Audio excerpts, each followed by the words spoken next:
আমার ছাদ বাগানের পদ্ম পুকুর। এবছর পদ্মের টিউবার দেরিতে রিপোর্ট করার জন্য এখনও কুড়ি আসেনি। আপনারা যারা ছাদ বাগানে পদ্মের গাছ করেন, অনেকেরই রীতিমতো ছাদ আলো করে পদ্ম ফুল ফুটে চলেছে। এই গামলাতে আমি 3টি মাইক্রো ভ্যারাইটির টিউবার রেখেছি, একটিকে সম্পূর্ণ আলাদা করে। সেটাই আজ আমি আপনাদের দেখাবো কি করে একটা বড় গামলাতে আপনারা আলাদা করে 2-3টে টিউবার বসাতে পারবেন।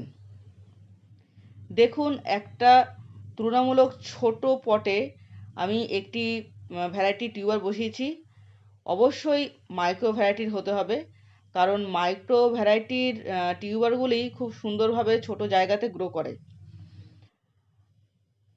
পদ্ম গাছ করা খুব সহজ।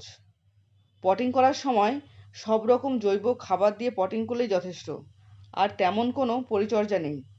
মাঝে মাঝে সিউইড এক্সট্রা দিলেই চলবে, লাগাতার ফুল দিয়ে যাবে। পাশেই রয়েছে একটি কাগজি লেবুর গাছ, 12 মাস লেবু হয়। দেখুন, গাছে বিভিন্ন সাইজের লেবু ধরে আছে। এই রকম কয়েকটা গাছ থাকলে আপনাকে সারা বছর বাজার থেকে লেবু কিনে খেতে হবে না। আপনি ছাদ বাগান থেকেই পেয়ে যাবেন জৈব পদ্ধতিতে চাষ করা লেবু। সকলে ভালো থাকুন, সুস্থ থাকুন। Happy gardening.